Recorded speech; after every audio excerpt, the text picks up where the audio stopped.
Nós vamos falar aqui sobre o conceito do conhecimento. O conhecimento que, para nós de gestão do conhecimento, é um conceito fundamental. Normalmente, quando a gente pensa nisso, a gente pensa numa questão divina, num presente, num dom. O conhecimento é um dom, quando na verdade não é bem assim. O conhecimento é sempre produto de um esforço, de uma intenção, é sempre um resultado de alguma coisa que a gente faz, de algum esforço, de alguma postura ou posicionamento, que nos ajuda a gerar e criar o conhecimento necessário. É bem verdade que a gente vai, ao longo da vida, aprendendo coisas que depois a gente vai dizendo, olha, esse conhecimento quase nunca me serviu. Mas, no geral, havia uma intenção, um plano, uma ideia de como construir esse conhecimento. E esse conhecimento é produto de quê, então? Então, eis o primeiro passo importante.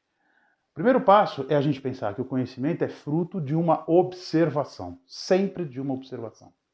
Seja essa uma observação muito bem planejada, seja essa uma observação bastante proposital, ou seja essa uma observação contextual, que aconteceu, ocasional, sem muito controle do que a gente estava observando. Mas o fato é que a observação é a mãe do conhecimento. E o que é essa observação? É essa capacidade que a gente tem de um indivíduo olhar para um outro objeto qualquer. Esse outro objeto pode ser outro indivíduo, pode ser uma rocha, pode ser um fato, pode ser uma história, pode ser um ocorrido, mas é a capacidade que o indivíduo tem de olhar para o outro objeto e deste outro objeto tirar informações, tirar conteúdo, tirar nuances, tirar percepções. Então o conhecimento sempre nasce dessa relação entre um ser que é capaz de observar e um outro objeto sendo observado. Esse ser capaz de observar a gente chama de cognoscente. É um indivíduo capaz de observar o outro, pensar, analisar, interpretar e tirar conclusões sobre aquilo. O outro é um objeto observado, que pode ser animado ou inanimado. Quando o ser cognoscente observa o outro objeto, ele traz para si determinadas características do outro objeto, que a gente vai chamar de atributos. Então, o ser cognoscente é capaz de, na medida em que ele observa o outro objeto, trazer para si atributos do outro objeto. Que atributos são esses? Redondo, grande, bonito ou feio, interessante, azul, brilhante. Todos esses atributos de um determinado objeto vão sendo captados e incorporados. A esta incorporação a gente chama apropriação. Ou, não é o termo que nós vamos usar no curso, mas a gente também poderia chamar isso de aprendizado, ou aprender, trazer para si, ter como seu, apropriar-se disso, a informação e os atributos do objeto observado. Então, na medida em que eu observo o outro objeto, eu vou trazendo para mim, me apropriando, tornando próprio, tornando meu, vou me apropriando das características do outro objeto. Na medida em que eu vou me apropriando, este objeto, se observado por N pessoas, pode ser entendido, compreendido e apropriado de diversas formas diferentes. Ou seja, a primeira função e o primeiro esforço realizado pelo conhecimento é o de observação e de apropriação de atributos do outro objeto. Lembro que este objeto pode ser uma estátua, pode ser um outro ser cognoscente, que também, na mesma medida em que eu observo, ele também me observa. Isso pode ser uma ocorrência, alguma coisa que aconteceu na rua e um conjunto de pessoas observando, uma partida de vôlei, uma partida de futebol e um conjunto de pessoas observando. Ou isso ainda pode ser uma história contada, uma história vivida ou um outro coletivo. O que é importante dessa história? É que, como eu disse para vocês que o conhecimento é fruto, é produto, é resultado de um esforço, ele é, na verdade, resultado desse esforço de observação do outro. Na medida em que eu me aproprio do objeto observado, dos seus atributos, esse objeto passa a ser meu. E na medida em que ele é meu, eu o aprendi. Eu me apropriei dele. Ou seja, o conjunto de atributos do outro objeto passa a incorporar a minha base. Reparem, prestem bastante atenção nessa palavra. a minha base repertorial, ou seja, ele incorpora o meu repertório, e na medida em que ele incorpora o meu repertório e torna-se meu, eu o aprendi. Então, conhecimento, resumindo essa primeira parte da nossa conversa. Conhecimento é, na verdade, produto e resultado desse esforço de observação e de apropriação do atributo do objeto observado. Seja esse objeto um fato, uma história, uma estátua, uma outra pessoa. Na medida em que a gente caminha nisso, a gente precisa entender o que é que influencia na relação de observação. Na medida em que existe um ser observando e o outro sendo observado, há diversas outras influências que vão fazendo com que essa observação seja mais objetiva, mais subjetiva, com mais ruído, menos ruído, com mais influências externas ou menos. Essas influências todas, seja isso um ruído, um barulho, uma intenção, alguém direcionando a minha observação, vão fazer com que a minha apropriação dos atributos do outro sejam influenciadas.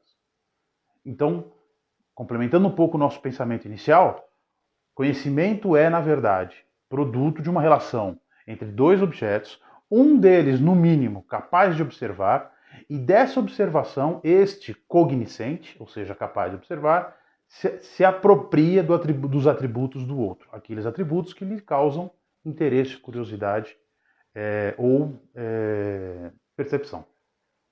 Na medida em que esses atributos são incorporados, eu apreendo o objeto observado.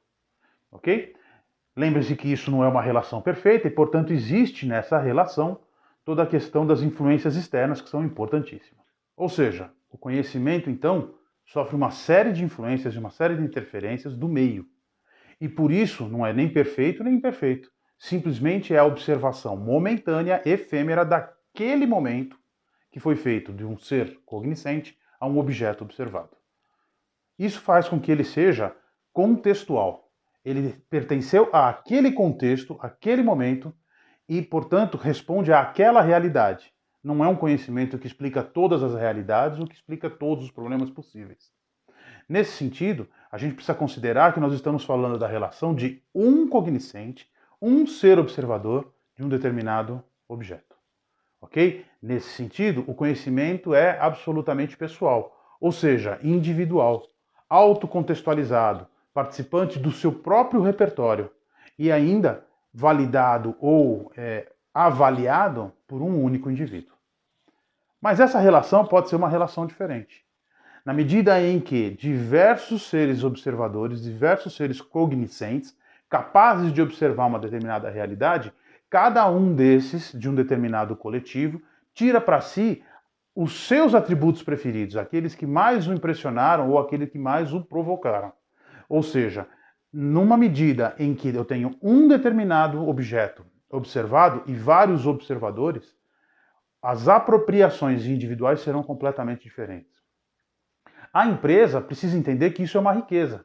Se eu tenho diversos colaboradores olhando para a mesma relação com um cliente, por exemplo, e cada um deles tira dessa observação atributos sobre essa relação e conseguem construir um atributo, uma visão ou uma leitura melhorada, mais complexa, mais ampla, isso é riqueza.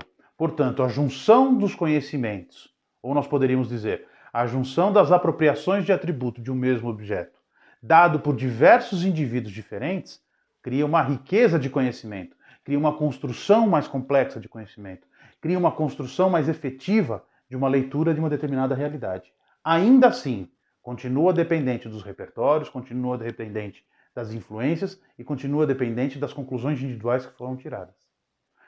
Então vejam só, o conhecimento é resultado de uma observação. Na medida em que essa observação se realiza, cada observador se apropria dos atributos que o provocaram ou que o impressionaram, e vários observadores podem ter impressões diferentes ou apropriações diferentes de um mesmo objeto. Essa relação poderia ser ainda mais complicada. Eu tenho dois coletivos se observando. O coletivo A, observa o coletivo B, e o coletivo B observa o coletivo A. Portanto, aqui, diversas impressões sobre o objeto coletivo A, e aqui diversas impressões sobre o objeto coletivo B. O que eu quero dizer para vocês? Quero dizer que o conhecimento é circunstanciado. E na medida em que ele é circunstanciado, a gente precisa talvez tomar um pouco conta da circunstância em que o conhecimento é construído. Para a gestão do conhecimento, eis aqui um primeiro desafio importante.